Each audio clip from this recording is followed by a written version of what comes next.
بسم الله الرحمن الرحيم حميم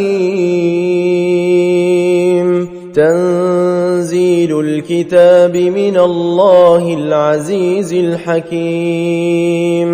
ما خلقنا السماوات والأرض وما بينهما إلا بالحق وأجل مسمى والذين كفروا عما أنذروا معرضون قل أرأيتم ما تدعون من دون الله أروني ماذا خلقوا من الأرض أم لهم شرك في السماوات ائتوني بكتاب من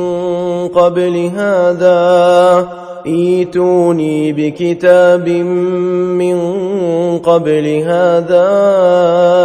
أو أثارة من علم إن كنتم صادقين ومن أضل ممن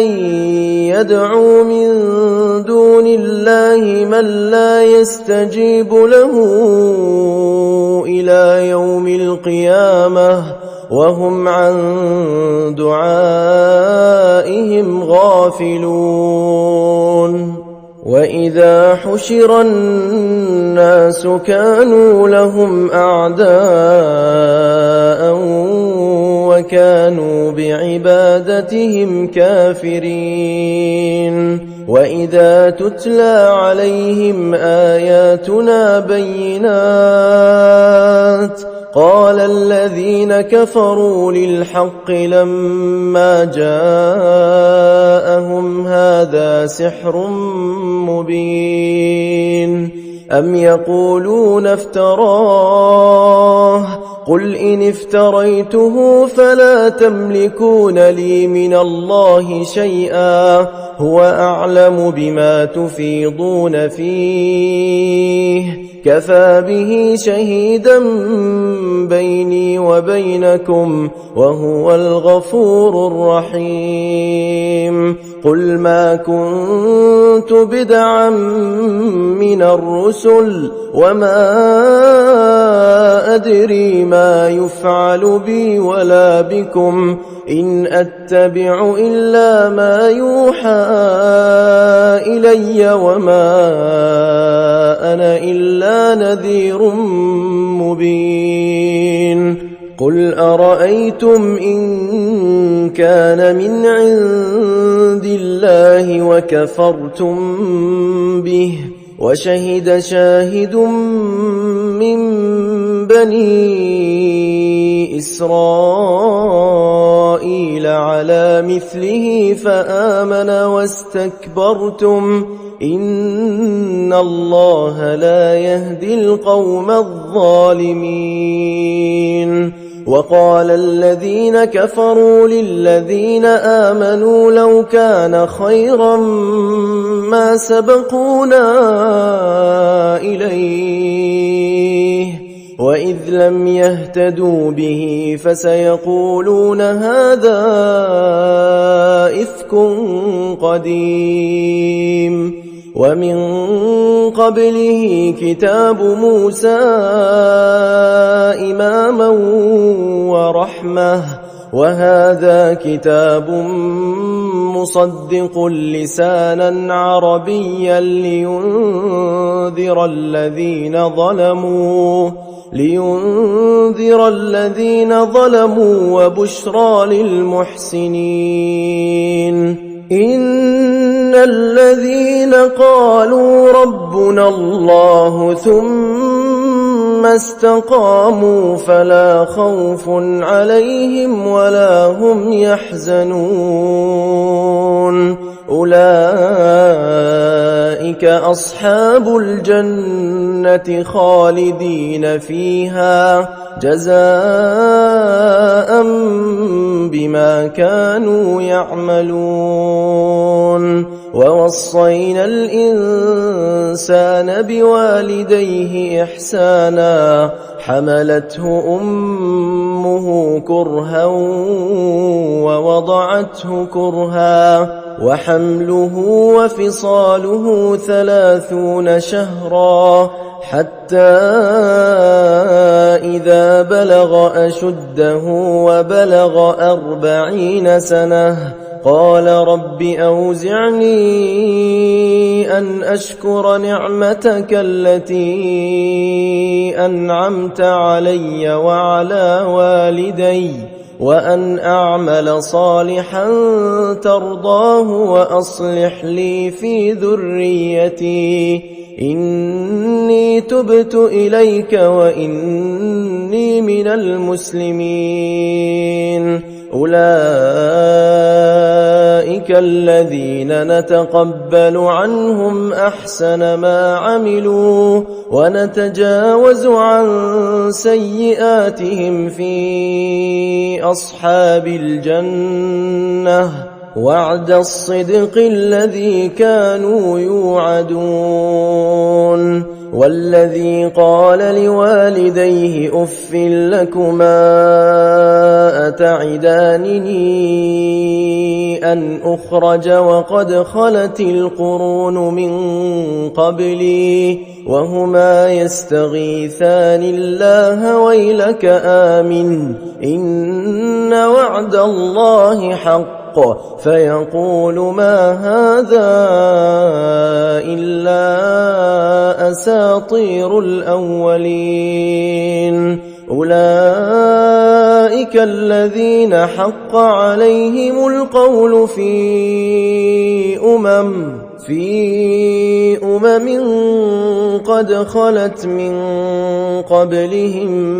من الجن والإنس إنهم كانوا خاسرين ولكل درجات مما عملوا وليوفيهم أعمالهم وهم لا يظلمون ويوم يعرض الذين كفروا على النار أذهبتم طيباتكم في حياتكم الدنيا واستمتعتم بها فاليوم تجزون عذاب الهون بما كنتم تستكبرون في الأرض بغير الحق وبما كنتم تفسقون واذكر أخا عاد إذ أنذر قومه بالأحقاف وقد خلت النذر من بين يديه ومن خلفه ألا تعبدوا إلا الله إني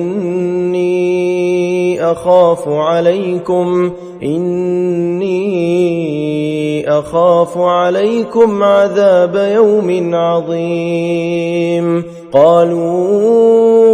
أجئتنا لتأفكنا عن آلهتنا فأتنا بما تعدنا إن كنت من الصادقين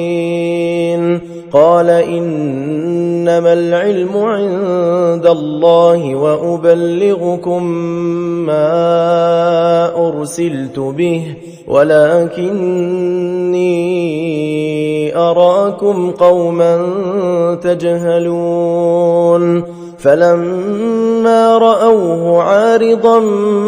مستقبل أوديتهم قالوا هذا عارض ممطرنا بل هو ما استعجلتم به ريح فيها عذاب أليم تدمر كل شيء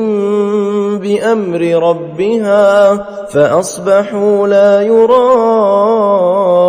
إلا مساكنهم كذلك نجزي القوم المجرمين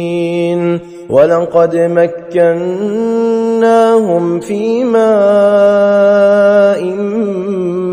مكناكم فيه وجعلنا لهم سمعا وأبصارا وأفئدة فما أغنى عنهم سمعهم ولا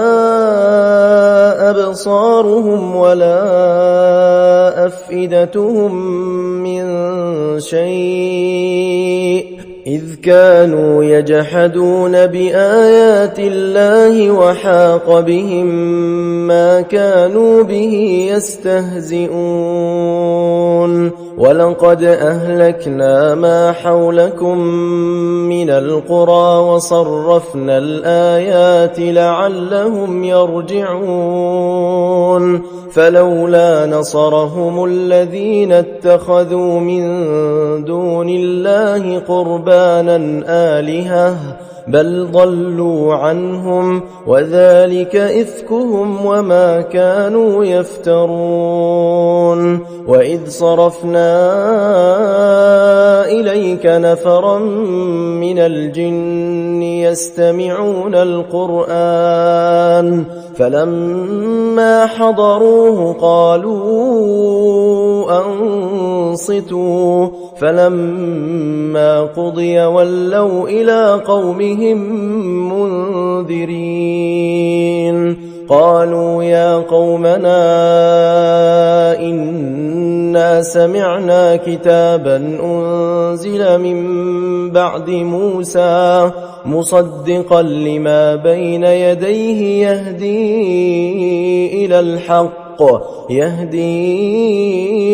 إلى الحق وإلى طريق مستقيم يا قومنا أجيبوا داعي الله وآمنوا به يغفر لكم من ذنوبكم ويجركم من عذاب أليم ومن لا يجب داعي الله فليس بمعجز في الأرض وليس له من دونه أولياء أولئك في ضلال مبين أولم يروا أن الله الذي خلق السماوات والأرض ولم يعي بخلقهن بقادر على أن يحيي الموتى بلى إنه على كل شيء قدير ويوم يعرض الذين كفروا على النار أليس هذا بالحق قالوا بلى وربنا قال فذوقوا العذاب بما كنتم تكفرون فاصبر كما صبر أولو العزم من الرسل ولا تستعجل لهم كأنهم يوم يرون ما يوعدون لم يلبثوا إلا ساعة من نهار بلاغ فهل يهلك إلا القوم الفاسقون